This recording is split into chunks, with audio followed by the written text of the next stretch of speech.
Bismillah, walhamdulillah, wala hawla wala quwwata illa billah. Ashhadu an la ilaha illallah wahdahu la syarika lah, wa ashhadu anna sayyidana Muhammadan abduhu wa rasuluh la nabiyya ba'dah. Allahumma anfa'na bima 'allamtana wa 'allimna ma yanfa'una. Allahumma zidna 'ilma warzuqna fahma wa atina hikmah. Allahumma barik lana fi majlisina hadha bi rahmatika ya arhamar rahimin. Walhamdulillahi rabbil alamin. Taqabbalallahu minna wa minkum wa taqabbal ya karim. Kepada segenap jamaah kaum muslimin, para habaib, para masyayikh, para asatidzah, rahimakumullah. Alhamdulillah, pada kesempatan pagi hari ini dengan izin Allah dan karunia-Nya kita kembali berkumpul dalam majelis rutin di tempat ini. Kita sama berharap mudah-mudahan pertemuan kita kali ini diberkahi Allah Subhanahu wa taala. Majelis ini dijadikan majelisan thayyiban mubarakan. Amin ya rabbal alamin. Dan di sini ada orang-orang tua kita. Ada Habib Hasan Al-Habsyi, Habib Ali bin Syahab, Habib Ali Al-Junaid, Habib Harun Al-Junaid, waladuhu Ali, waladukum Ali. Nah, kemudian ada Habib Mustafa Al-Abtas, ada Habib Abdul Qadir Al-Idrus bin Abdul Qadir. Nah, beliau datang dari Ciapus, Tangerang. Di sini juga ada Habib Ali As-Sigaf, ada Habib Idrus Al-Habsyi dan lain sebagainya, ada Habib Utsman Al-Mahdali. Nah, mudah-mudahan kehadiran orang-orang tua kita ini akan makin menambah turunnya barakah dari Allah untuk kita semua. Amin ya rabbal alamin. Melanjutkan pelajaran kita pada bulan yang lalu, di mana pada majelis yang lalu kita sudah sama membahas apa yang dimaksud mukjizat ilmiah Al-Quran dan apa yang dimaksud tafsir ilmiah Al-Quran. Setiap mukjizat ilmiah Al-Quran merupakan tafsir ilmiah Al-Quran, tapi setiap tafsir ilmiah Al-Quran belum tentu mukjizat ilmiah Al-Quran. Mukjizat ilmiah Al-Quran disepakati oleh ulama perlu untuk dipaparkan. Tapi tafsir ilmiah Al-Quran, ulama memberikan isyarat agar kita hati-hati. Karena kalau ayat-ayat ilmiah yang faktanya sudah terungkap ditafsirkan secara ilmiah, memang tidak ada masalah, sama seperti mukjizat ilmiah Al-Quran. Tapi manakala ayat-ayat Al-Quran ditafsirkan secara ilmiah dan itu belum terungkap serta belum terbukti, maka berarti ada prediksi, ada analisa dalam penafsiran, dan itu berbahaya. Karena prediksi dan analisa bisa benar, bisa salah. Sehingga kalau di kemudian hari terbukti salah, nanti khawatir Al-Quran yang akan disalahkan, bahkan menjadi pintu gerbang bagi musuh-musuh Islam untuk menyerang Al-Quran. Nah, karena itu tafsir ilmiah Al-Quran ada syarat, dan kita sudah paparkan syarat-syaratnya pada majelis ta'lim bulan yang lalu. Nah, sekarang mari kita masuk lanjutannya tentang I'jazul Quran Al-Ilmi, mukjizat ilmiah Al-Quran, yaitu untuk kali ini kita akan membahas tentang ayat-ayat Al-Quran yang berkaitan dengan penciptaan alam semesta. Kita perhatikan di sini bahwa bicara tentang penciptaan alam semesta, maka di dalam Al-Quran akan kita dapatkan ayat yang menginformasikan tentang masa, berapa lama alam semesta ini diciptakan. Yang kedua, di dalam Al-Quran Al-Karim kita akan dapatkan informasi tentang nebula. Nebula itu kumpulan asap, kumpulan gas di alam semesta, yang mana ini berkaitan dengan penciptaan alam semesta. Dan yang ketiga, yang tidak kalah pentingnya, kita akan lihat nanti apa korelasinya antara ayat-ayat Al-Quran dengan teori Big Bang, teori ledakan dahsyat yang sering dipaparkan oleh para ahli astronomi. Nah, ketiga persoalan ini akan kita lihat bagaimana informasi ilahi yang ada di dalam Al-Quranul Karim. Kita mulai dari yang pertama, soal masa penciptaan alam semesta. Di dalam surat Al-A'raf ayat 54 dan di dalam surat Yunus ayat 3, wallahu subhanahu wa ta'ala qala inna rabbakumullahu alladhi khalaqas samawati wal arda fi sittati ayyam. Dalam ayat ini kita dapatkan keterangan sesungguhnya Tuhan kamu sekalian adalah Allah yang telah menciptakan langit dan bumi dalam 6 hari. Jadi Al-Quran menyebut secara eksplisit 6 hari. Walaupun kita tahu bahwa Allah Maha mampu menciptakan alam semesta secepat yang Allah kehendaki. Wallahu subhanahu wa ta'ala qala innama amruhu idza arada syai'an ay yaqula lahu kun fayakun. Jadi kalau Allah ingin menciptakan alam semesta dengan sekejap mata, Allah Maha mampu. Nah itu harus kita yakini, harus kita imani. Allah tidak butuh waktu, Allah tidak butuh hari.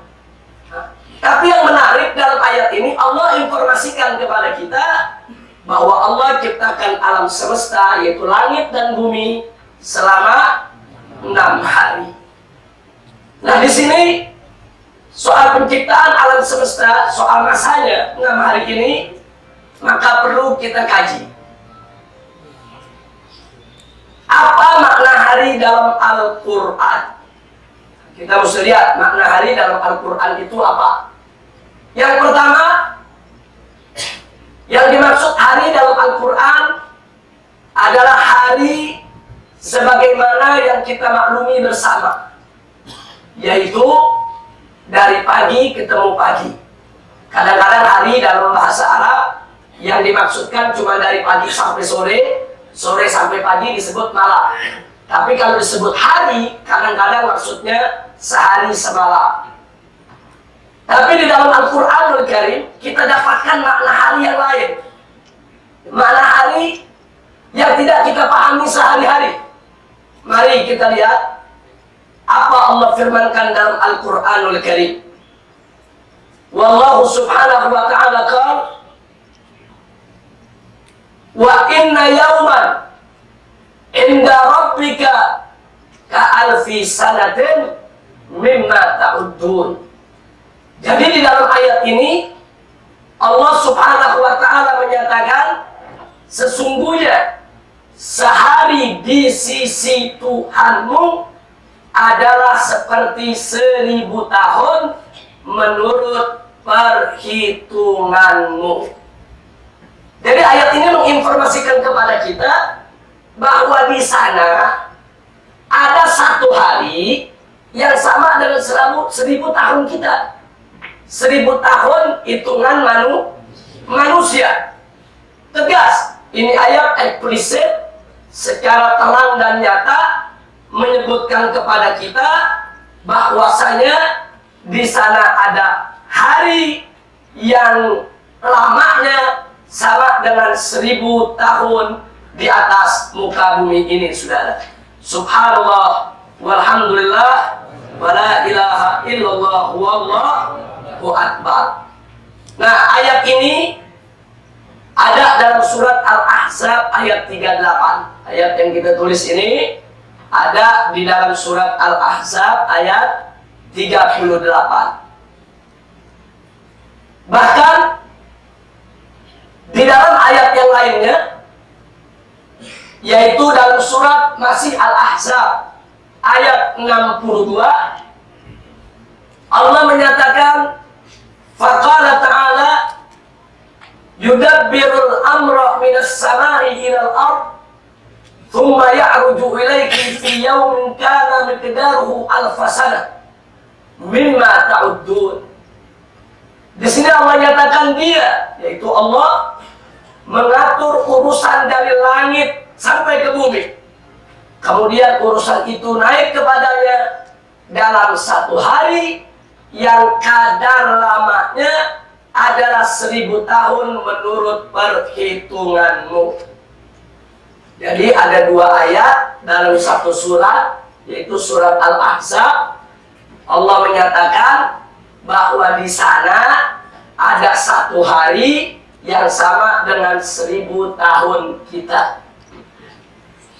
Nah, kemudian kita dapatkan lagi pada ayat yang lain, masih soal makna hari dalam Al-Quran, yaitu firman Allah Subhanahu wa ta'ala.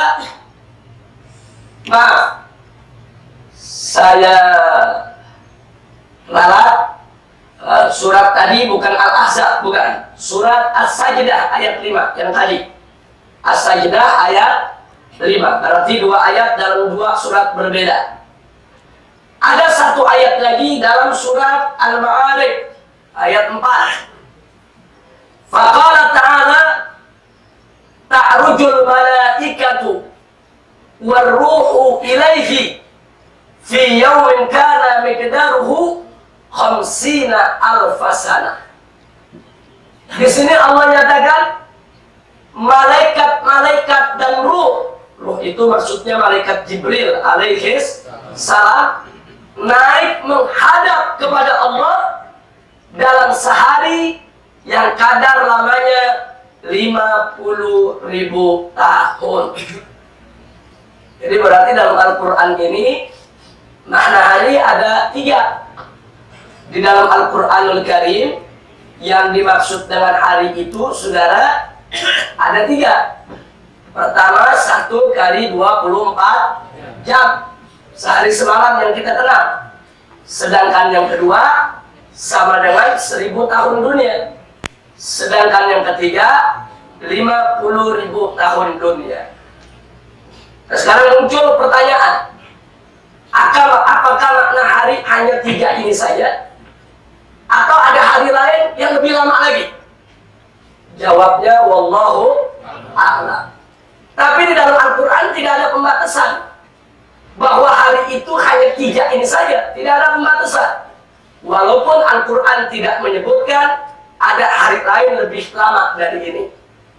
Nah, tapi di sini kita bisa lihat, setidaknya kita dapatkan informasi dari Al-Quran bahwa ada hari yang begitu panjang, begitu lama di suatu alam tertentu, ya ikhwan. Subhanallah, alhamdulillah, wa la ilaha illallah, wallahu akbar. Nah, sehingga kita jadi bertanya, makna hari dalam Al-Quran memang dibatasi hanya 3 makna saja, yaitu 1 kali 24 jam, atau 1000 tahun dunia, atau 50.000 tahun dunia, atau ini ala sabil dzikir, hanya penyebutan saja. Allah cuma memberikan informasi, nih, di sana ada alam yang 1 hari sama dengan 1000 tahun. Di sana ada alam lain yang 1 hari sama dengan 50.000 tahun. Kalau ini sekedar informasi sabil dzikir, berarti tidak menutup kemungkinan kalau di sana ada 1 hari bisa jadi lebih lama dari ini semua. Tapi kalau ini pembatasan, otomatis 50.000 tahun itu yang paling maksimal. Nah, tapi pembatasan dalam Al-Quran tidak kita dapatkan dalilnya. Nah, selanjutnya, makna mana yang dimaksud oleh ayat yang tadi kita baca? Allah menciptakan langit dan bumi dalam waktu 6 hari. 6 hari yang mana? Nggak dijelaskan oleh Allah. 6 hari yang kali 24 jam, atau 6 hari yang kali 1000 tahun. Kalau 1000 tahun berarti jadi berapa tahun? 6.000 tahun. Atau 6 hari dikali 50.000 tahun, berarti 300.000 tahun. Yang mana? Tidak dijelaskan dalam Al-Quran, ya ikhwan. Allah hanya menyatakan fi sittati ayyamin. Nah, karena itu di sini perlu pengkajian. Oh, kalau ada yang mengatakan nih yang dimaksud oleh Allah 1 kali 24 jam, bisa jadi. Karena tadi sudah kita katakan Allah Maha mampu menciptakan alam semesta sekejap mata. Kenapa Allah nggak mampu menciptakan dalam 6 hari kali 24 jam? Kalau dikatakan 6.000 tahun, bisa jadi. Kalau dikatakan 300.000 tahun, juga bisa jadi. Karena Allah menyukai sunnahnya. Segala sesuatu tercipta melalui proses. Seperti penciptaan kita. Allah bisa kok menciptakan kita manusia ini langsung jadi begitu saja, saudara. Tapi melalui proses. Ada nutfah yang membuahi sel telur, kemudian berubah menjadi alaqah, berubah menjadi mudghah, berubah menjadi janin, kemudian dilahirkan, dari bayi menjadi anak-anak, dari anak-anak menjadi remaja, dari remaja menjadi dewasa. Ini namanya proses. Kalau Allah ingin menciptakan kita sekaligus dewasa, mampu tidak? Mampu. Tetapi jangan lupa, Allah menyukai proses yang teratur, proses yang indah. Nah, kalau kita bicara proses, maka masuknya akal. Kalau Allah menciptakan alam semesta ini membutuhkan waktu ribuan tahun supaya proses tersebut berjalan dengan baik, teratur, tersistem, sehingga di kemudian hari lebih mudah bisa dikaji oleh manusia untuk mengantarkan mereka agar lebih beriman kepada Allah Subhanahu wa Ta'ala. Nah, karena itu banyak ulama kini mengartikan sittatu ayyam dengan 6 hari yang dimaknai 6 periode. Jadi banyak ulama sekarang mengartikan 6 hari maksudnya 6 masa, 6 periode. Berapa lama? Wallahu a'lam. Hanya Allah yang tahu. Kita tidak pernah tahu persis berapa lama penciptaan alam semesta ini. Tapi paling tidak Allah sudah memberikan isyarat dalam Al-Quran nyata 6 hari. 6 hari yang mana? Bisa 6 kali 24 jam, bisa 6 kali 1000 tahun, bisa 6 kali 50.000 tahun, atau bisa juga 6 kali lebih lama daripada itu semua, ya Pak. Yang mengetahuinya hanya Allah Subhanahu wa Ta'ala. Nah, kemudian mari kita tengok berkenaan dengan hal tersebut tentang teori sains modern. Apa yang dikatakan sains modern tentang penciptaan alam semesta? Mari kita lihat. Para ulama astronomi mengatakan bahwa dalam ilmu astronomi alam semesta yang disebut juga jagat raya dikenal dengan istilah kosmos. Makanya ilmu yang mempelajari ini kadang-kadang disebut ilmu astronomi atau ilmu kosmologi atau kosmologi. Nah, di dalam kosmos atau alam semesta tadi terdapat jutaan galaksi. Setiap galaksi menghimpun jutaan bintang. Setiap bintang memiliki sistem peredaran sendiri yang menghimpun sejumlah planet, satelit, komet, dan asteroid. Jadi asteroid ini sejenis planet tapi kecil sekali, dia macam bebatuan-bebatuan yang ada di alam semesta. Kemudian galaksi kita, manusia, disebut Milky Way atau disebut juga Bima Sakti. Di Bima Sakti terdapat jutaan bintang yang memiliki sistem peredaran masing-masing. Salah satu bintang dalam Bima Sakti disebut bintang kuning. Bintang kuning itulah yang kita kenal dengan nama matahari. Nanti ada pelajaran tersendiri bahwa Al-Quran juga menyebut matahari sebagai bintang. Itu menakjubkannya, saudara. 15 abad yang lalu Al-Quran sudah sebut matahari itu adalah bintang, saudara. Padahal orang baru tahu matahari itu bintang di zaman modern. Dulu nggak tahu, mereka bilang bintang itu yang kecil, yang kelap-kelip di atas jauh nun di sana. Matahari mereka bilang bukan bintang, tapi ternyata ada ayat Al-Quran yang menunjukkan kalau matahari adalah bintang. Itu nanti ada babnya sendiri. Nah, sistem peredaran matahari dikenal dengan istilah tata surya. Dalam sistem tata surya, matahari sebagai bintang pusat peredaran memiliki 8 planet, yaitu secara berurut dari yang paling dekat dengan matahari. Pertama Merkurius, kedua Venus, ketiga Bumi, keempat Mars, kelima Jupiter, keenam Saturnus, kemudian Uranus dan Neptunus. Tapi perlu dicatat, Konferensi International Astronomical Union telah memecat Ceres dan Pluto sebagai planet. Dulu dianggap planet, kemudian dipecat. Nah, kemudian ada lagi Sena. Ini sudah diajukan sebagai planet, tapi ditolak oleh konferensi. Kenapa ini saya perlu jadikan catatan?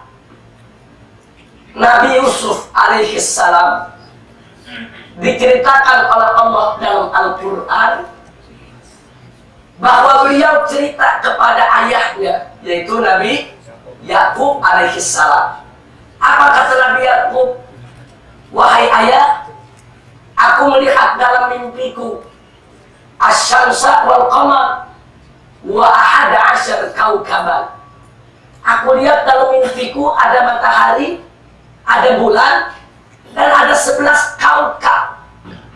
Kaukab itu dalam bahasa Arab maknanya 2. Bisa makna bintang, bisa makna planet. Ini menarik. Zaman Nabi Yusuf, jauh sebelum Nabi kita lahir, Allah menginformasikan kepada Nabi Yusuf lewat mimpinya. Mimpi Nabi itu benar, nggak ada mimpi Nabi yang tidak benar. Bahwa Nabi Yusuf melihat ada 11 planet. Saudara, coba perhatikan dalam catatan kita. Kalau Pluto dan Ceres tidak dipecat, Sena diterima sebagai planet. Jadi berapa jumlah planet yang ada? Tapi ini menarik. Apa betul-betul Ceres dan Pluto itu tidak memenuhi syarat planet? Atau memang ini permainan orang di luar Islam? Jangan sampai planet ada 11 karena cocok dengan Al-Quran. Jadi sebelum cocok dengan Al-Quran, pecat dulu yang 2. Nah, kalau yang 2 dipecatkan dari 10 jadi 8. Yang 1 jangan terima. Nah, inilah perlunya orang-orang Islam menjadi ahli astronomi untuk memperdebatkan definisi planet. Dulu Ceres itu planet disebut. Tapi 7 tahun kemudian dalam konferensi internasional astronomi dipecat. Tidak disebut lagi planet. Begitu juga Pluto. Pluto baru setahun yang lalu dipecat. Setelah puluhan tahun jadi planet, kemarin dipecat ya kok. Ternyata planet bisa dipecat juga ini. Masya Allah. Nah, kenapa dipecat? Menurut konferensi, mereka berdebat soal definisi. Mereka bilang Pluto ini terlalu kecil, sehingga nggak cocok untuk disebut sebagai planet. Tapi ini masih diperdebatkan. Nah, yang disebut planet itu, saudara, itu salah satu benda langit yang dia bisa bergerak bebas, tidak ditarik oleh planet yang lain. Contoh, bulan itu tidak disebut planet karena bulan ditarik oleh gravitasi bumi. Jadi bumi punya daya tarik, bumi juga planet. Bulan, ini dulu banyak orang sebut planet, bukan. Bulan itu disebut satelit. Satelit alami. Jadi benda-benda langit yang ditarik oleh planet itu disebut satelit. Nah, Pluto ini tidak ditarik oleh planet yang lain. Berdasarkan definisi ini, Pluto adalah planet yang dia punya kekuatan bisa menarik, yaitu planet-planet yang lebih kecil daripada dia. Nah, cuma para ahli astronomi melihat karena Pluto terlalu kecil, akhirnya mereka mengatakan Pluto bukan planet. Wallahu a'lam. Cuma ini yang menarik. Di sini perlu kita ketahui kenapa penting orang-orang Islam itu untuk menjadi ahli astronomi, agar mereka bisa dilibatkan dalam konferensi-konferensi internasional macam ini. supaya kita tidak dikerjai oleh orang kafir. Nah, bisa jadi ketiganya ini juga planet. Kalau ketiganya ini planet, maka planet percis 11 seperti yang diceritakan oleh Nabi Yusuf. Jadi soal ini planet ada atau tidak, kalau Nabi Yusuf sudah mengatakan, aku lihat dalam mimpiku 11 planet, mimpi Nabi adalah benar. 11 planet pasti ada, saudara. Walaupun sekarang katakan baru ketemu 8, yang 3 pasti kita temukan. Apakah suatu ketika nanti Ceres, Pluto, dan Sena dikembalikan jadi planet, diaktifkan lagi, saudara, dikembalikan jabatannya, atau mungkin akan ditemukan betul-betul planet-planet baru yang saat ini belum terungkap. Wallahu a'lam. Sebab kalau planet kurang dari 11 nggak mungkin. Kenapa? Nabi Yusuf lihat ada 11. Al-Quran yang cerita, dzalikal kitabu la raiba fihi hudan lil muttaqin. Kira-kira jelas tidak? Alhamdulillah. Jadi Al-Quran ini dahsyat, luar biasa. Nah sekarang mari kita lihat, masih dalam sains modern. Ini gambaran. Kita lihat. Ini bulatan yang di bawah. Ini kalau diumpamakan alam semesta yang tanpa batas. Saudara, yang di bawah itu kita sebut alam semesta, jagat raya, kosmos. Nah di dalamnya banyak galaksi. Nah ini yang putih-putih ini galaksi. Banyak galaksi. Itu setiap galaksi ada jutaan bintang. Jadi bintang-bintang itu berkerumun membentuk galaksi. Nah, baru sekian juta galaksi, ada satu galaksi yang disebut Milky Way. Galaksi Bima Sakti, yang ini. Nah, ini kita tarik lagi ke atas, kita besarkan. Di galaksi Bima Sakti itu ada jutaan bintang. Ini dari sekian banyak bintang, ada satu bintang yang namanya matahari. Nah kemudian matahari itu kita tarik lagi. Ternyata di sekitar matahari ada bumi, ada Jupiter, ada Mars, ada Neptunus, ada Saturnus, ada Pluto, dan lain sebagainya. Nah di dalam bumi yang kecil itu ada manusia. Nah sekarang saya mau tanya, kalau begitu manusia ini kecil betul tidak, saudara?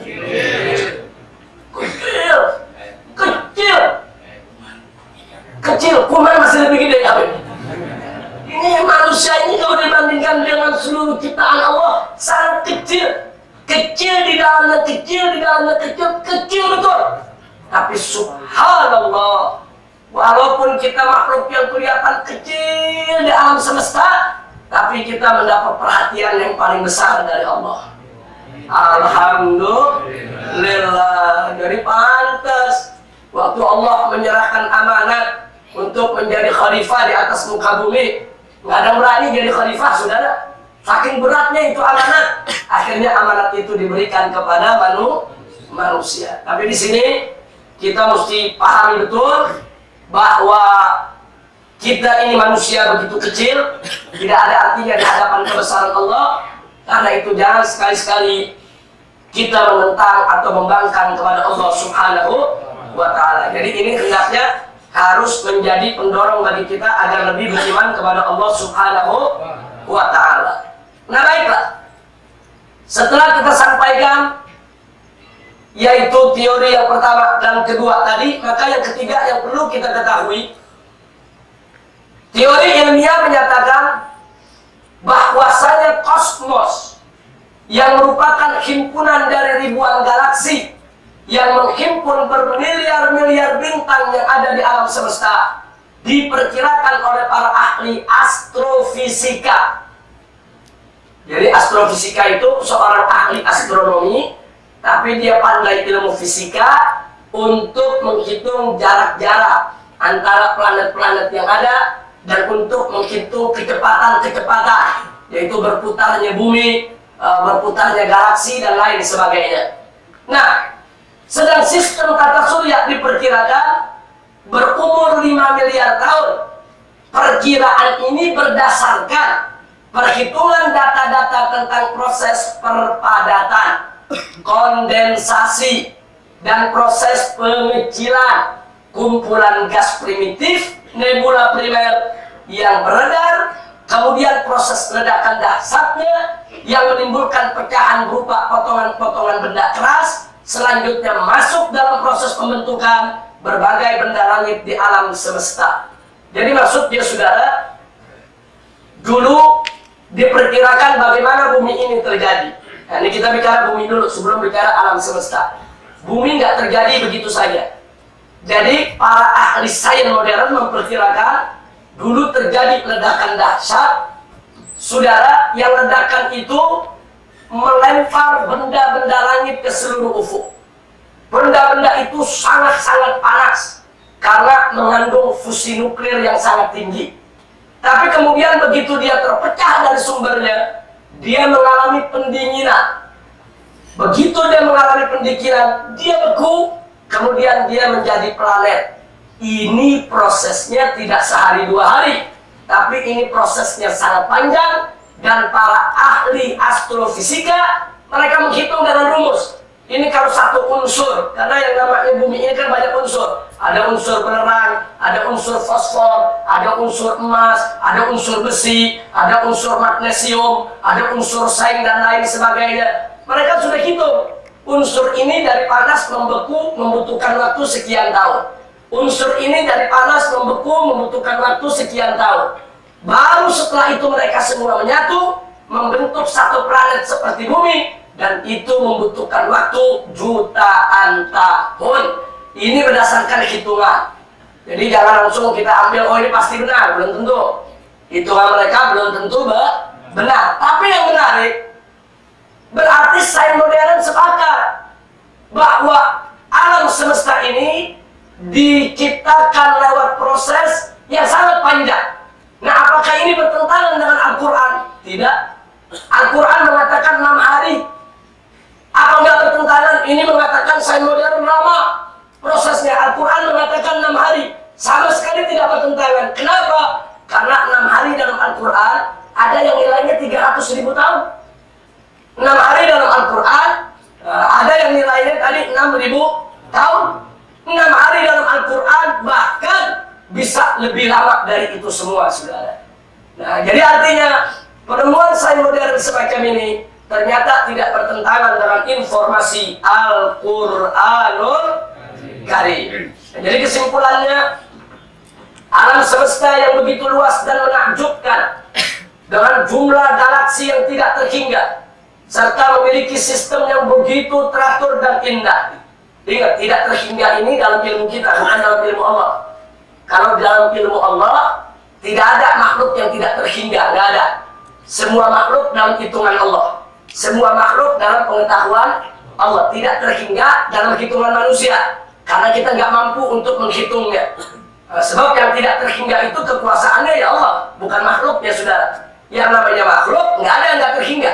Yang namanya makhluk pasti ada batasan. Nah, cuman kalau saya katakan tidak terhingga, ini penting dalam ilmu akidah. Maksudnya dalam ilmu manusia, karena kita tidak mampu menjangkaunya. Nah, jadi alam semesta yang begitu luas dan menakjubkan, dengan jumlah galaksi yang tidak terhingga, serta memiliki sistem yang begitu teratur dan indah, semua itu terjadi melalui satu proses yang begitu panjang dan lama sesuai dengan sunnatullah. Yang dimaksud sunnatullah tadi, bagaimana satu unsur dari panas mengalami beku, itu harus melalui proses untuk menjadi beku. Itu sunnatullah. Jadi aturan-aturan Allah yang tersistem.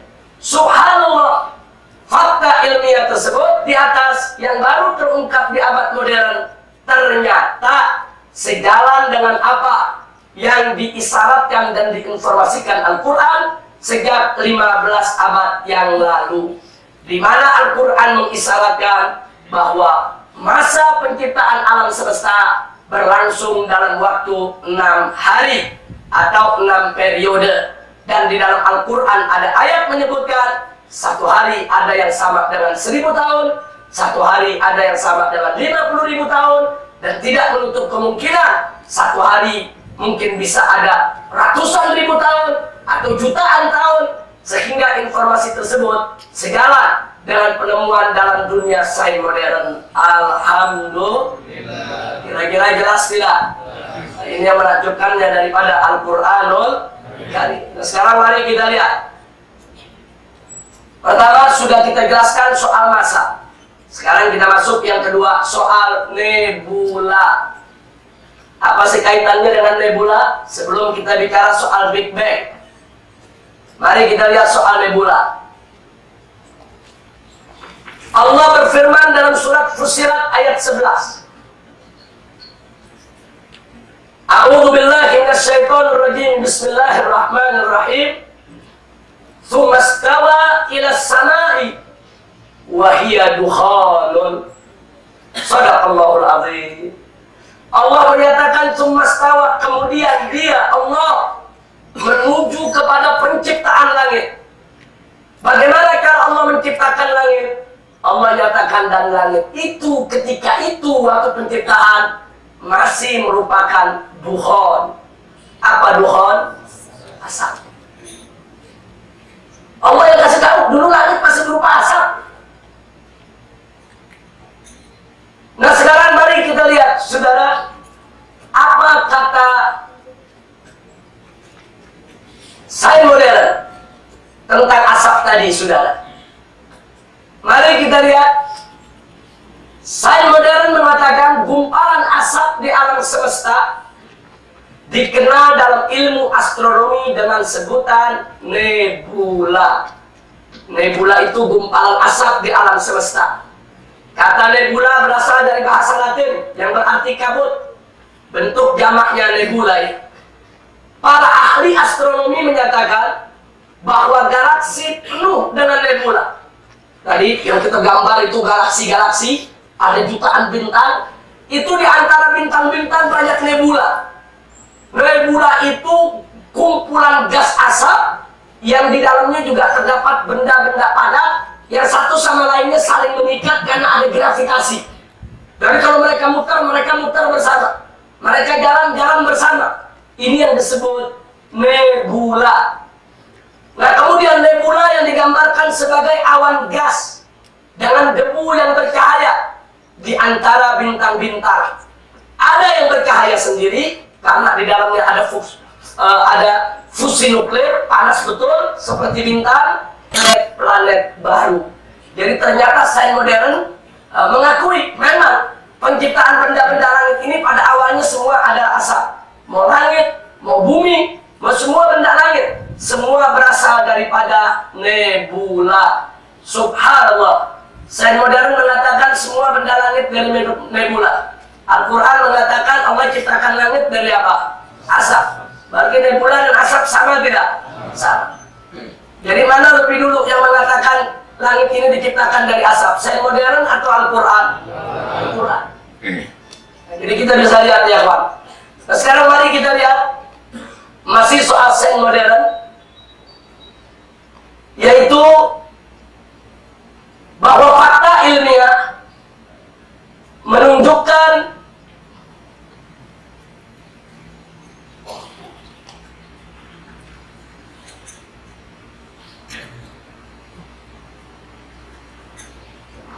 sebentar, ini agak ngadat dia ini. Baik, fakta ilmiah menunjukkan bahwa pembentukan bintang-bintang terjadi setiap saat, yang bermula dari gumpalan gas dan debu di luar angkasa yang terkumpul. Kemudian gaya gravitasi membuatnya tertarik berkumpul semakin kuat.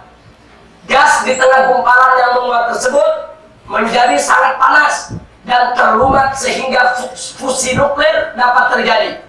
Di saat itulah tercipta sebuah bintang baru. Setiap saat Allah menciptakan bintang-bintang baru di alam semesta ya Pak. Nah kemudian proses menakjubkan ini terjadi secara terus-menerus di nebula-nebula yang berserakan di seluruh galaksi. Dari fakta ini tidak diragukan kemampuan nebula membentuk berbagai benda langit di alam semesta, termasuk semua benda langit yang ada dalam sistem tata surya, yaitu matahari, bumi, Venus, Mars, Jupiter, Saturnus, Neptunus, dan seterusnya. Bahkan para ahli astronomi meyakini bahwasanya pembentukan alam semesta pada awalnya semua berasal dari nebula primer, yaitu nebula yang paling awal yang diciptakan oleh Allah, yaitu kelompok gas asli sebagai nebula yang pertama sebelum nebula-nebula yang lain ada.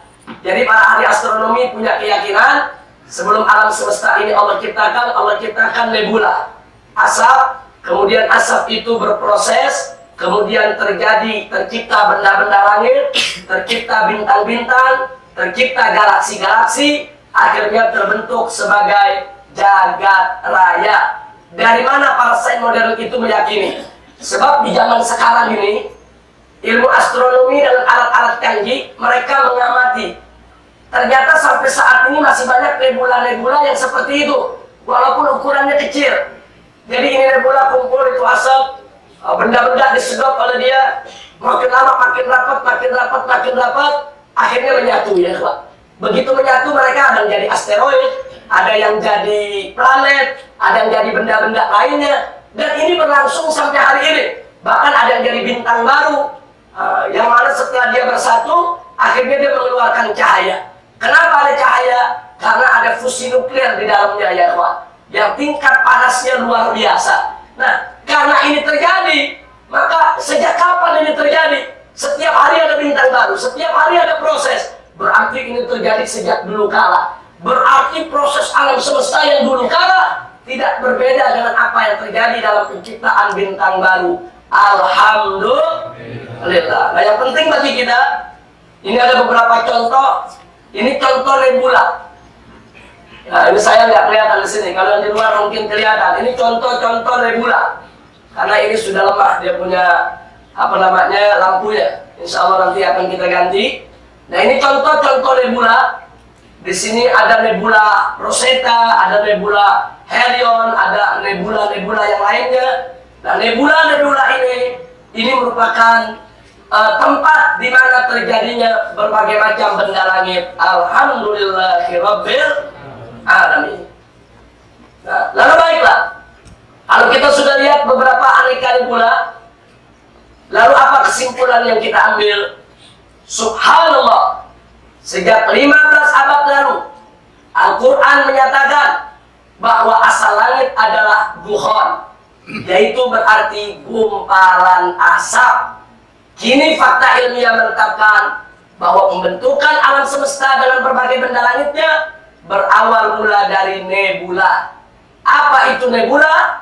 Tidak lain dan tidak bukan adalah gumpalan asap yang berbentuk awan gas dan debu. Nah, jadi sekali lagi ya Pak, kalau begitu informasi Al-Quran dengan informasi ilmiah sejalan tidak cocok. Nah, cuman ingat, Al-Quran tidak membutuhkan pembenaran ilmiah. Al-Quran tidak butuh pembenaran ilmiah. Mau terungkap, mau tidak terungkap, Al-Quran pasti benar. Justru kita balik. Penemuan ilmiah yang membutuhkan pembenaran dari Al-Quran.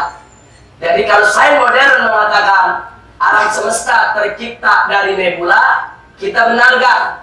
Kenapa? Karena Al-Quran yang membenarkannya. Jadi jangan kita balik. Jangan kita bilang Al-Quran benar gara-gara orang kafir menemukan nebula. Ya, orang kafir nemuin nebula, kita benarkan. Oh ya, Anda kali ini benar. Kenapa? Dalam Al-Quran ada. Nah, jadi ini jangan dibulak-balik ya Pak. Inilah keindahan Al-Quranul Karim. Ini Masya Allah, ini hari lagi belajar astronomi semua ini. Ini urusannya pulang dari sini jadi ahli astronomi ini. Nah, sekarang mari kita lihat lagi yang ketiga. Pertama, selesai soal masa penciptaan alam. Dua, selesai soal nebula.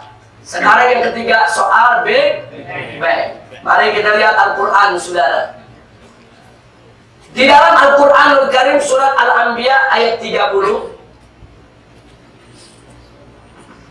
Allah berfirman, faqala ta'ala, awalam yaral ladzina kafaru anna as-samawati wal arda kanata ratqa fafataknahuma.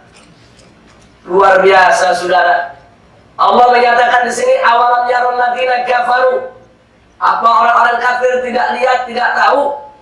Anas samawati wal ard, bahwa sesungguhnya langit dan bumi karena taratqa, keduanya dahulu ratqa. Ratqa itu satu padu. Ratqa itu satu padu dan saling berhimpit, betul-betul menyatu. Jadi Allah yang kasih tahu, langit dan bumi dulu satu. Kemudian kata Allah, fafataqnahuma, kemudian kami pisahkan antara langit dan bumi tersebut. Subhanallah. Allah yang menciptakan langit dan bumi, kan Allah tahu bagaimana menciptakannya. Nah, Allah ceritakan sama kita, begini cara menciptakan bumi. Bumi dan langit dulu jadi satu, kemudian kami pecahkan. Itu kata-kata fatak, itu berarti memisahkannya dengan keras. Nah, jadi bukan di sini Allah tidak katakan fafarraqnahuma. Kalau fafarraqnahuma kami pisahkan, misalnya bisa pelan-pelan. Tapi kalau sudah disebut fafataqnahuma, artinya betul-betul dibetot, dipisahin. Nah, ini bahasa Arabnya sudah. Nah, lalu mari kita lihat soal masalah ini ya ikhwan. Bagaimana menurut sains modern? Pada tahun 1927, seorang ilmuwan Belgia, Jules Lemaitre, memperkenalkan teori telur kosmik yang menyebutkan bahwasanya alam semesta pada mulanya sangat kecil, kemudian meledak menjadi alam semesta yang mengembang. Dan di tahun 1940-an, teori tersebut berkembang menjadi teori ledakan besar yang disebut sebagai teori Big Bang. Kebanyakan ahli astronomi maupun astrofisika meyakini teori ilmiah yang menyatakan bahwasanya alam semesta bermula dari suatu peristiwa yang disebut Big Bang. Menurut teori ini, diperkirakan 20 miliar tahun yang lalu terjadi suatu ledakan besar yang melemparkan gas dan partikel dengan keras dan cepat ke segala arah. Dari ledakan ini, semua zat dan energi alam semesta tercipta melalui massa yang berputar di jagat raya. Jadi lanjutan yang tadi. Jadi mereka bilang, dulu alam semesta ini kecil menjadi satu. Yang tadi bahasanya nebula. Nah, begitu menjadi satu, terjadi himpitan dan terjadi ledakan besar yang melempar ke segala arah. Begitu terlempar, maka mereka tercipta menjadi benda-benda langit. Salah satunya adalah bumi. Ini yang Allah tadi katakan ya kawan. Fafataqnahuma. Dulu langit dan bumi jadi satu kata Allah. Kemudian kami cerai mereka. Kami lepaskan itu bumi dari langit. Berarti Allah nyatakan fafataqnahuma, ini yang dimaksud terlepas dengan keras, atau kalau bahasa kita sekarang meledak, yaitu terlempar kemana-mana isi daripada nebula tersebut, saudara. Jadi kalau orang barat bilang Big Bang, kalau bahasa Al-Quran disebut fatak, yaitu diledakkan, dilepaskan dengan keras, dengan paksa. Inilah bahasa Al-Quranul Karim. Nah, kemudian masih kita lihat soal sains modern. Jadi pasca terjadinya ledakan besar, berbagai pecahan dan potongan benda keras dari gumpalan awan dan debu yang sudah menguap dan mengeras, masing-masing berproses sesuai dengan zat dan energi yang dikandungnya. Bumi ini energinya banyak, ada air, ada segala macam, sehingga mampu untuk menampung kehidupan manusia. Tapi ada planet-planet lain nggak ada air. Sampai saat ini tidak ditemukan air. Berarti dia hanya menyerap zat-zat tertentu yang sebagian dimiliki oleh bumi, sebagian lagi tidak dimiliki oleh bumi. Tapi di antara sekian, yaitu daripada planet, maka bumi yang paling indah di dalam menyerap zat-zat energi yang ada. Kenapa? Karena Allah akan menjadikan bumi sebagai tempat tinggal manusia. Karena itu bumi ini mengandung berbagai macam zat yang dibutuhkan oleh manusia untuk kehidupannya. Keyakinan para ilmuwan terhadap teori ledakan besar ini berdasarkan penemuan sinyal-sinyal radio lemah di seluruh ruang angkasa yang diyakini sebagai sisa energi dari ledakan besar. Jadi dari ledakan besar itu ada yang tersisa, yang nggak menciptakan planet apapun. Nah, yang tersisa ini memberikan sinyal radio lemah di dalam dunia astronomi. Jadi ada denyut-denyut yang terdengar, yaitu pada alat-alat canggih yang diciptakan manusia yang terjadi di ruang alam angkasa. Subhanallah, walhamdulillah, wala ilaha illallah, wallahu akbar. Ini gambar sebetulnya bagus betul. Sayang di sini kurang terfokus, tapi yang di luar kelihatan yang di luar. Nah, jadi ini gambar yang pertama, itu gulungan bintang-bintang yang beradu satu sama lainnya. Kemudian membuat pusaran, seperti pusaran angin, saudara. Nah, itu kalau sudah masuk pusaran macam itu bintang-bintang yang ada seperti masuk mixer. Jadi diremas oleh itu pusaran. Setelah diremas, mereka menyatu, kemudian diledakkan lagi, dilempar lagi. Begitu dilempar lagi, tercipta lagi bintang-bintang baru. Nah, ini biasanya bintang-bintang yang masuk ke mixer ini bintang tua. Jadi kalau bintang itu sudah tua umurnya, cahayanya sudah mulai redup, daya tariknya sudah mulai lemah, dia gampang terseret dalam gelombang di ruang angkasa. Nah, bintang-bintang tua ini menyatu, terseret, akhirnya membentuk satu pusaran, persis kayak mixer. Dia masuk ke dalam lubang pusaran, dia dihancurkan di rumah, kemudian diledakkan, dilempar lagi, saudara. Begitu dilempar lagi, dia jadi bintang baru lagi, dengan cahaya baru lagi. Subhanallah, walhamdulillah, wala ilaha illallah, wallahu akbar. Nah, jadi kesimpulannya apa yang bisa kita ambil di sini? Kesimpulan yang bisa kita ambil di sini adalah memperhatikan berat bumi yang mencapai, ini berat bumi 5.976 juta ton. 1 juta berapa nolnya? 6. Berarti kalau juta, 6 kali 3 berapa nolnya? 18. Ini bacanya betul 18 nol. Nah, silakan. Yang ahli matematika, ahli fisika, silakan baca. Nah, tapi di sini bahasanya 5.976 juta ton. Berarti kita bayangkan bumi ini berat tidak? Sangat berat. Dengan isi 1.083.230, masih tambah jutaan lagi. Kilometer kubik, bukan meter kubik. Kilometer kubik. Nah, kita tahu sendiri 1 ton meter kubik aja udah luar biasa. Nah, ini isi daripada bumi, bola dunia. Yang memiliki suhu inti bumi, pusat bumi, itu suhunya mencapai 5.000 derajat Celcius. Panas betul. Ditambah dengan keluasan langit luas, dan beban volumenya yang luar biasa beratnya. Maka proses pemisahan langit dan bumi yang semula jadi satu, niscaya merupakan suatu peristiwa pemecahan yang maha dahsyat. Saya mau tanya, kalau di tembok ada semen muncul dikit, kita mau keluarin ya, Pak.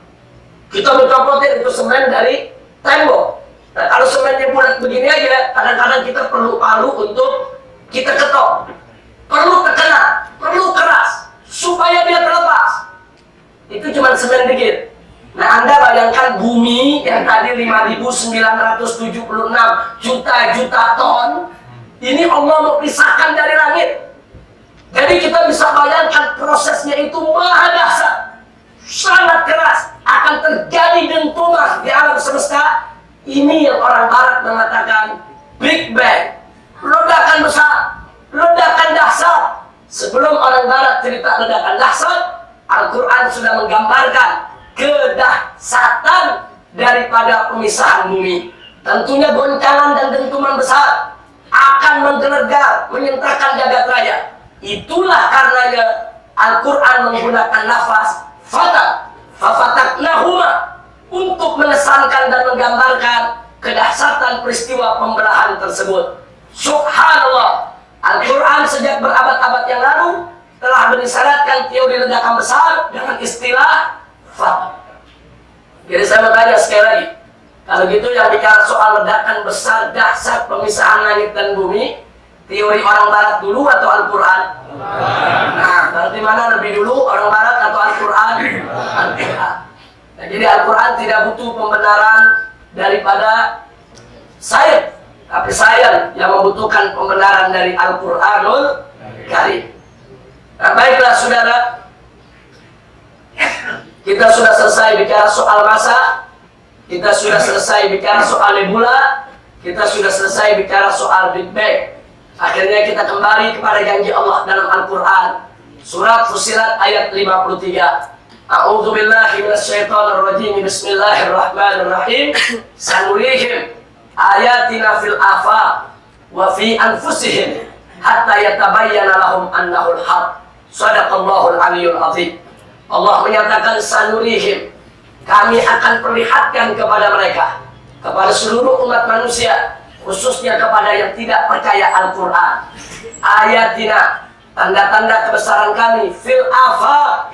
Afaq itu adalah pelosok ufuk alam semesta, wa fi anfusihim, dan di dalam diri mereka sendiri, hatta yatabayyana lahum, sehingga akan menjadi jelas bagi mereka semua, annahu, bahwa Al-Quran itu al-haq, adalah betul-betul hak, wahyu yang diturunkan Allah kepada Nabi Muhammad SAW. Nah, karena itu saudara, saya sudah katakan pada majelis yang kemarin bulan lalu bahwa adanya mukjizat ilmiah Al-Quran ini kita bisa jadikan hujah, argumentasi terhadap orang-orang kafir yang ingin menyerang Al-Quran, yang selalu mengatakan Al-Quran buatan Muhammad.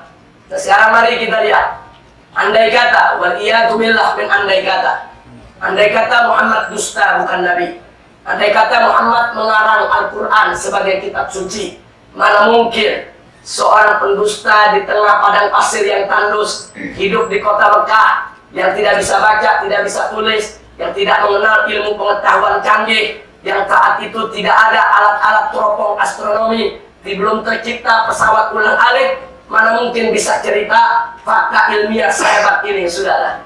Mustahil. Nah, dengan adanya ayat-ayat macam ini membuktikan Muhammad bukan pendusta, Muhammad bukan pembohong, tapi Muhammad adalah Nabiullah wa Rasulullah yang diutus oleh Allah dan diberikan mukjizat kepadanya. Dan Al-Quran betul-betul diturunkan oleh Allah yang maha mengetahui. Allah menciptakan alam semesta, Allah maha tahu bagaimana alam semesta ini tercipta, dari mulai proses berapa lama waktunya, apa itu, bagaimana hakikatnya, bagaimana mekanismenya, bagaimana cara pembekuannya, dan seterusnya. Allah maha tahu tentang itu semua. Nah, Allah yang maha tahu inilah yang menceritakan kepada kita lewat kitab sucinya Al-Quran. Jadi adanya ayat-ayat ilmiah di dalam Al-Quranul Karim itu semakin menambah kuat dalil dan argumentasi kita bahwa Al-Quran bukan produk budaya, bukan produk sejarah, bukan produk bahasa, bukan produk manusia, tapi Al-Quran adalah wahyu Allah yang diturunkan kepada Nabi besar Muhammad SAW. Dan saya ulangi, Al-Quran adalah al-mu'jizatul kubra, mukjizat yang terbesar yang dimiliki oleh seorang Nabi. Dari seluruh mukjizat yang dimiliki para Nabi yang begitu dahsyat, tidak ada yang sedahsyat Al-Quran. Kenapa? Sebab mukjizat para Nabi itu hanya bisa dilihat, dirasakan, diketahui, disaksikan, saudara, oleh orang yang hidup di zaman si Nabi, saudara. Oh, dulu Nabi Isa alaihissalam pernah menghidupkan orang yang sudah mati dengan izin Allah. Siapa yang lihat? Murid-murid dan pengikutnya. Adapun kita di zaman sekarang hanya mendengar cerita dari Al-Quranul Karim. Oh, Nabi kita Sayyiduna Muhammad Sallallahu Alaihi Wasallam pernah membelah bulan jadi dua. Saudara, saat itu orang kafir dan orang beriman lihat dengan mata kepala mereka sendiri, tapi kita sekarang udah nggak lihat lagi. Kita hanya tahu itu dari cerita Al-Quranul Karim. Oh, dari jari jemari Nabi pernah keluar air jernih mengalir, saudara. Sahabat semua lihat, ya, itu bisa disaksikan oleh para sahabat. Tapi kita umatnya di zaman sekarang nggak ada yang menyaksikan itu. Kita hanya tahu dari hadis-hadis Nabi. Berbeda dengan Al-Quran, saudara. Mukjizat Al-Quran hidup sepanjang masa. Bukan hanya umat Nabi yang hidup di zaman Nabi, bahkan umat Nabi yang hidup zaman sekarang, yang hidup dan akan datang. Mereka akan lihat, mereka akan dengar, mereka akan saksikan mukjizat Nabi yang hidup terus sampai hari kiamat nanti, saudara. Alhamdulillah. Bahkan ada mukjizat Al-Quran yang tidak dialami oleh para sahabat Nabi, saudara. Enggak seperti ini sekarang. Sahabat Nabi baca ini ayat bahwa alam semesta diciptakan 6 hari, bahwa langit dan bumi itu dulunya satu. Semua mereka dengar, tapi mereka tidak pernah lihat bagaimana di alam semesta ini ada nebula, bagaimana ada proses penciptaan bintang. Kenapa mereka tidak pernah lihat itu? Karena teknologi di zaman mereka belum sampai, saudara. Kita justru umat Nabi yang datang belakangan yang menyaksikan itu, saudara. Sebagaimana saya singgung kemarin, Allah bersumpah dalam Al-Quran, wal qamari idza tasad la tarkabunna tabaqan an tabaq. Allah bersumpah wal qamari idza tasad, demi bulan tatkala purnama, la tarkabunna tabaqan an tabaq, niscaya pasti engkau akan menaikinya setahap demi setahap. Ayat ini di zaman sahabat dibaca, tapi sahabat nggak menikmati mukjizatnya, karena sahabat nggak pernah berpikir kalau nanti ada manusia sampai ke bulan, saudara. Baru tahun 1967 manusia bisa menginjakkan kakinya di bulan, yaitu Carl Armstrong, astronot pertama yang sampai ke bulan, saudara. Nah, di sini shadaqallahul azim, maha benar Allah dengan firman-Nya. Allah sudah bersumpah 15 abad yang lalu lewat Al-Quran, saudara. Wal qamari idza tasad, demi bulan tatkala purnama, la tarkabunna tabaqan an tabaq, niscaya engkau pasti akan menaikinya setahap demi setahap. Mukjizat yang dahsyat ini sahabat nggak lihat, yang hidup di zaman Nabi nggak lihat, tapi kita yang hidup zaman sekarang melihatnya, saudara, dan menyaksikannya. Subhanallah, walhamdulillah, wala ilaha illallah, wallahu akbar. Makanya Al-Quran ini ulama mengatakan al-mu'jizatul kubra, mukjizat yang paling besar, paling dahsyat, paling hebat, karena hidup sepanjang zaman dan umat Nabi akan menyaksikannya setiap saat, ya kawan. Alhamdulillah. Bahkan jangan lupa, jangan-jangan besok di anak cucu kita akan ditemukan lagi ilmu pengetahuan modern yang lebih canggih lagi, yang kita sekarang belum tahu, saudara. Ternyata itu ada dalam Al-Quranul Karim. Jadi Al-Quran ini lautan mukjizat. Jadi ada mukjizat yang Al-Quran tampakkan di zaman Nabi, ada yang Al-Quran tampakkan di zaman sesudahnya, ada yang Al-Quran tampakkan di zaman kita sekarang ini, dan yakinlah akan ada yang ditampakkan oleh Al-Quran di zaman-zaman yang akan datang. Karena ini Allah punya janji. Sanurihim ayatina fil afaq wa fi anfusihim hatta yatabayyana lahum annahul haq.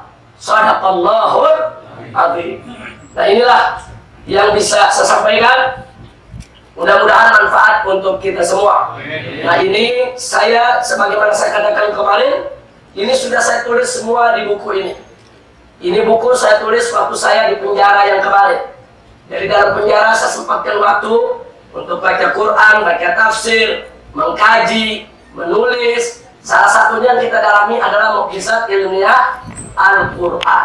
Nah, dalam catatan yang saya sudah buat, tidak kurang dari 1000 ayat Al-Quran yang bicara soal mukjizat ilmiah. Dalam buku ini saya hanya membahas tidak kurang lebih 125 ayat. Nah, yang kita bahas pada hari ini itu baru ayat soal masa penciptaan alam semesta, ayat soal nebula, dan ayat soal Big Bang. Baru 3 ayat. Jadi sekali lagi, di sana masih banyak ayat-ayat Quran lainnya yang sangat-sangat perlu untuk kita ketahui, untuk menambah rasa cinta kita kepada Al-Quran, dan untuk menambah iman kita kepada Allah, sehingga kita tidak tergoda oleh godaan setan iblis yang manapun yang ingin menjauhkan kita dari agama kita. Jadi pengajian ini sengaja kita sampaikan pelajaran ini agar kita makin cinta kepada Allah, makin cinta kepada Rasulullah, makin cinta kepada Al-Quranul Karim. Dan kepada yang muda-muda, khususnya yang bergerak di bidang sains. Nah, tolong jangan lupa, Anda ingin dalami sains satu hal yang sangat bagus sekali, tapi tolong jangan jauhkan diri dari agama. Nah, jangan jauhkan diri dari agama. Agama ada tuntunan pedoman untuk itu semua. Kalau Anda berpegang teguh kepada agama, Allah akan bukakan ilmu pengetahuan modern itu makin berkah lagi, insya Allah. Nah baiklah, sebelum kita akhiri dan sebelum kita buat tanya jawab pada majelis ini, saya tambahkan sedikit dari pelajaran kemarin yang sempat tertunda. Kita sebutkan syarat tafsir ilmiah ada 6. Ini sudah kita bahas. Nah ini sebagai dorongan untuk para pemuda kita yang bergerak di bidang sains modern supaya lebih semangat itu mengkaji Al-Quran. Saya hanya ingin mengingatkan bahwa dulu ulama-ulama Islam itu tidak melakukan dikotomi. Mereka tidak pernah memisahkan antara ilmu agama dengan ilmu dunia. Enggak. Ulama-ulama dulu mereka belajar ilmu agama, mereka juga belajar ilmu dunia. Makanya ulama-ulama dulu menjadi ulama yang komprehensif. Jadi dalam diri mereka itu lengkap. Ilmu semua yang ada di dunia ini mereka punya. Nah, tidak seperti sekarang. Ada yang ngerti agama, nggak ngerti umum. Yang ngerti umum, nggak ngerti agama. Kenapa? Ini peninggalan penjajah. Ini peninggalan imperialisme. Begitu negeri Islam dijajah oleh orang-orang kafir, yang belajar agama nggak dikasih belajar umum. Yang belajar umum nggak dikasih belajar agama. Dipisahkan. Inilah konsep sekularisme. Nah, mestinya umat Islam dua-duanya belajar. Ilmu pengetahuan alam pelajari, ilmu pengetahuan sosial pelajari, komputer pelajari, apalagi ilmu agama. Itulah sebabnya di zaman sekarang ini sedikit sekali orang Islam yang menjadi penemu, saudara. Sedikit. Nah, kenapa? Ada yang pintar punya ilmu dunia karena nggak didukung dengan iman dan takwa, nggak berkah ilmunya. Begitu juga sebaliknya, ada yang pandai ilmu agama, tapi dia nggak peduli dengan ilmu dunia. Dia nggak bisa menemukan dan disiplin ilmu dunia, saudara. Nah, ini jadi beban buat kita semua. Nah, makanya mereka yang bergerak di bidang sains, tolong jangan tinggalkan agama, insya Allah. Mari kita lihat beberapa ulama cemerlang, ulama Islam, para penemu dan perintis berbagai disiplin ilmu. Yang pertama, Jabir ibnu Hayyan Al-Azadi Al-Kufi. Ini lahir tahun 101 dan wafat tahun 197 Hijriah. Inilah yang merintis ilmu fisika. Bahasa Arabnya fizia. Jadi ilmu fisika bukan penemuan orang Barat. Ilmu fisika penemuan ulama Islam. Jabir ibnu Hayyan ini murid daripada Al-Imam Ja'far As-Sadiq radhiyallahu ta'ala anhu. Imam Ja'far ini adalah cucu daripada Sayyidina Husain ibn Ali ibn Abi Thalib. Nah, ini salah satu muridnya. Ini yang merintis ilmu kimia. Yang kedua, Muhammad ibnu Musa Al-Khawarizmi. Ini lahir tahun 164, wafat 232 Hijriah. Siapa dia? Ini perintis matematika. Ini peletak ilmu aljabar. Bukan aljabar, aljabar. Ini satu, ilmu aljabar. Dan dia juga yang menemukan ilmu aritmatika. Dan dahsyatnya, Khawarizmi lah yang menemukan angka nol. Angka nol bulat maupun angka nol titik, saudara. Dulu sebelum Khawarizmi, tidak ada satupun manusia yang tahu angka nol. Nggak ada. Ini yang menemukan angka nol, saudara. Kita lihat di angka-angka Romawi. Satu baris seperti huruf I. Kemudian 2, 3. Kalau 5 seperti V.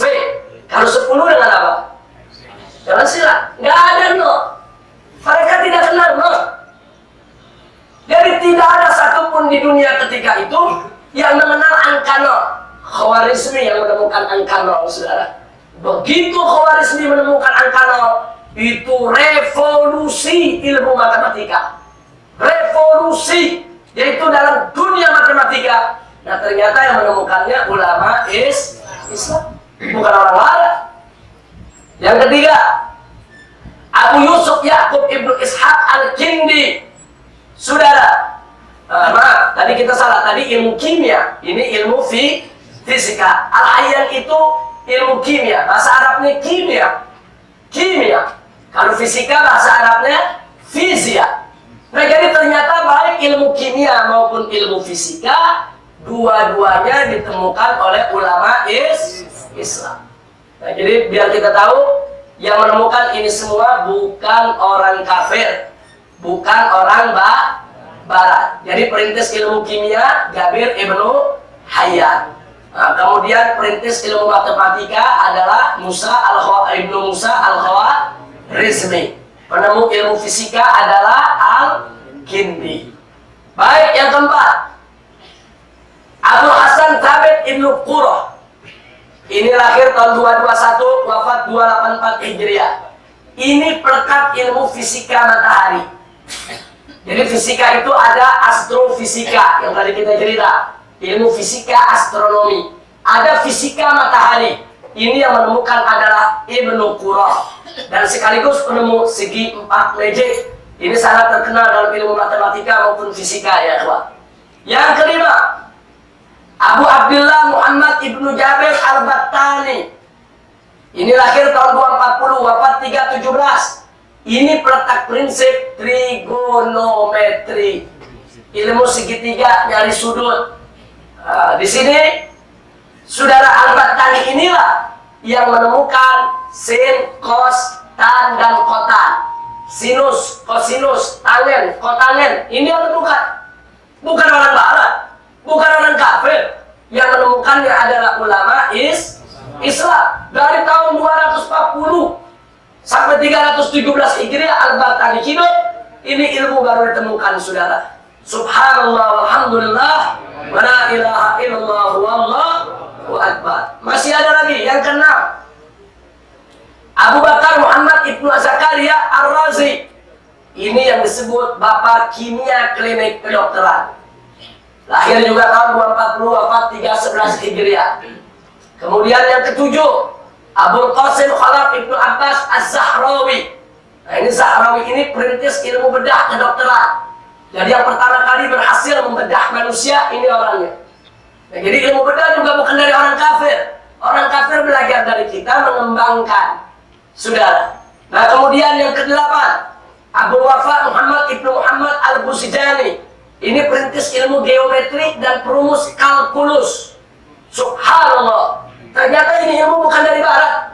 Ini semua yang menemukan ulama Islam. Kemudian yang kesembilan, Abu Ali Hasan ibnu Al-Haytham. Nah, ini lahir tahun 354, wafat 430. Ini peletak dasar ilmu fisika optik. Tadi ada fisika matahari, ada fisika astronomi, ada fisika optik. Dan ini yang pertama kali menemukan kamera. Subhanallah. Ini kamera yang biasa kita pakai, ternyata yang pertama kali menemukan ulama Islam.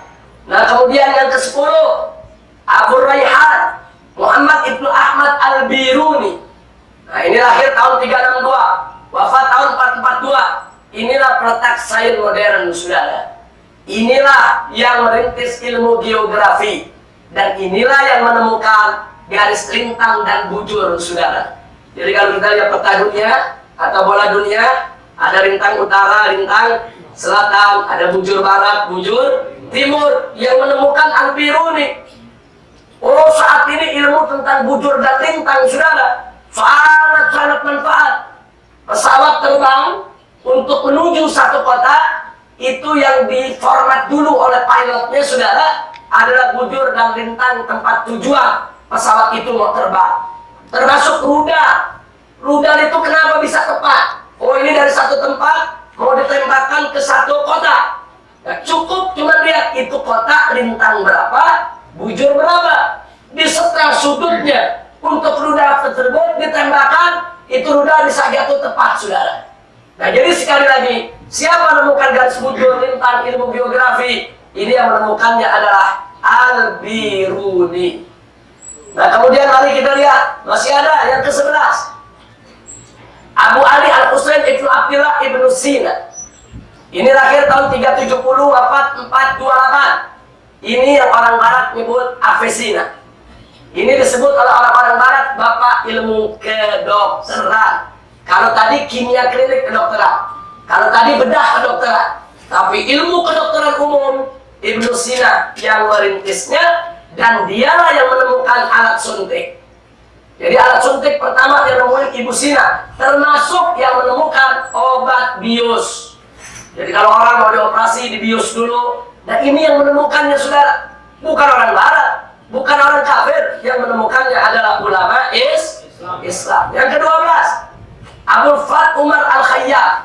Ini Umar Khayyam ini sebetulnya penyair, saudara. Banyak syairnya di buku-buku sastra Arab. Tapi menariknya, dia penemu ilmu geometri analisa. Jadi ternyata yang menemukan adalah Umar Khayyam. Nah kemudian yang ke-13, Abu Marwan Ibnu Zuhr. Ini penerus kedokteran Ibnu Sina. Jadi kedokteran Ibnu Sina yang mengembangkannya sampai pesat, sampai ke dunia barat adalah Ibnu Zuhr. Kemudian yang ke-14, Abdurrahman Ibnu Muhammad Ibnu Khaldun. Nah ini adalah bapak sosiologi. Jadi yang pertama kali merintis ilmu sosiologi Ibnu Khaldun. Dulu dia rintis ilmu sosiologi dalam politik dan filsafat. Filsafatnya sendiri Yunani kuno sudah kenal dari zaman Aflatun dan lain sebagainya. Tapi ilmu sosiologi baik dalam politik maupun filsafat, ini yang menemukannya adalah Ibnu Khaldun. Dan yang ke-15, Ahmad Ibnu Majid An-Najdi. Ini lahir tahun 832, wafat 933 Hijriah. Siapa orang ini? Ini penemu kompas, saudara. Jadi yang pertama kali nemuin kompas, ini orangnya. Nah ketika itu Vasco da Gama ingin mengarungi lautan, ingin mencari benua-benua baru, ingin tahu dunia, ingin buat peta. Nah, tapi Vasco da Gama tidak menguasai lautan, tidak menguasai arah angin, tidak punya kompas. Dan Vasco da Gama dengar ada Ahmad Ibnu Majid An-Najdi, seorang pengembara yang punya alat kompas modern, saudara. Dia ciptakan sendiri. Akhirnya Vasco da Gama mencari orang ini. Begitu ketemu, kerjasama, Ahmad bin Majid diangkat oleh Vasco da Gama sebagai navigator kapal laut Vasco da Gama yang keliling dunia, saudara. Nah, kita tahu di pelajaran-pelajaran SMA nama Vasco da Gama disebut, nama Ahmad Majid disebut ya? Enggak. Vasco da Gama nggak bisa keliling dunia kalau nggak punya kompas. Ada kompas pun dia nggak bisa keliling dunia karena dia nggak bisa makainya. Nah, siapa yang menciptakan? Ahmad bin Majid. Siapa yang bisa menggunakan Ahmad bin Majid? Dan inilah penunjuk jalannya, saudara. Alhamdulillah. Nah, jadi kita lihat ulama-ulama Islam dulu berkah. Agama ngerti, dunia ngerti, disiplin ilmu dia temukan. Kenapa? Karena mereka tidak meninggalkan Al-Quran, karena mereka tidak meninggalkan As-Sunnah, karena mereka tidak meninggalkan agama, sehingga ilmu dunia mereka menjadi berkah. Nah itu saya dorong anak-anak muda kita yang ada di sini, khususnya atau dimanapun mereka berada, yang menggeluti ilmu dunia, mau sosial, ekonomi, politik, teknologi, terusin. Tapi tolong jangan jauhkan diri daripada agama. Jangan jauh dari Al-Quran dan As-Sunnah, supaya ilmu yang kita punya berkah. Nah kalau udah berkah nanti Allah yang bukain penemuan-penemuan disiplin ilmu baru, saudara. Insya Allah. Nah baiklah, sebelum saya tutup, ada yang ngomong seperti ini, saudara. Umat Islam bisanya cuma ngebanggain doang. Dulu yang nemuin ini umat Islam, yang nemuin itu umat Islam. Sekarang mana buktinya? Yang nemuin macam-macam sekarang orang barat, orang kafir. Umat Islam cuma bisanya nyontek, niru. Kadang-kadang niru aja masih salah. Udah gitu mau belinya ngutang lagi. Masya Allah. Nah sini saya mau sampaikan. Pertama, kondisi umat Islam saat ini yang terbelakang, yang ada di bawah kemampuan orang-orang kafir dalam dunia sains modern, kita akui itu satu hal yang sangat memalukan dan itu satu hal yang sangat memprihatinkan. Malu, itu tidak kita pungkiri. Tapi yang kedua, walaupun kita malu melihat kondisi kita saat ini, itu tidak boleh menjadi penyebab kita harus malu untuk menyampaikan hakikat, saudara. Ya, kita malu dengan kondisi kita saat ini, tapi kita tidak boleh malu untuk menyampaikan bahwa penemu kamera si fulan, penemu ini si fulan, penemu ini si fulan, bukan untuk kita membanggakan diri, tapi untuk memberi semangat kepada umat Islam yang ada saat ini. Kenapa umat Islam yang dulu mampu, kenapa kita yang sekarang tidak mampu? Mestinya kita belajar dari mereka agar kita tidak tertinggal lagi, insya Allah. Sebab saudara, kalau kita malu menyampaikan penemu-penemu itu umat Islam, orang Barat akan tutup itu nama, saudara. Dan itu sudah mereka lakukan. Mereka geser udah. Yang nemuin kamera orang Barat, yang nemuin geometri orang Barat, yang menemukan aritmatika orang Barat. Mereka sudah keren semua. Jadi kita dibikin malu supaya nggak usah nyebut-nyebut. Nanti begitu sudah dilupakan oleh sejarah, kita tidak sebut lagi. Akhirnya mereka yang mengklaim semua ilmu pengetahuan itu mereka yang menemukannya. Nah, karena itu saya ingatkan sekali lagi, kita tidak boleh malu. Wajib untuk kita sampaikan penemu-penemu itu adalah ulama Islam. Yang kedua, kita harus mendorong dan mencakup diri kita. Bagaimana cara kita bisa mengikuti para pendahulu kita, insya Allah. Yang ketiga, memang kita harus malu kalau kita tidak mampu bangkit lagi seperti para pendahulu kita dulu, saudara. Nah, mudah-mudahan Allah memberikan kemenangan kepada kita di masa yang akan datang.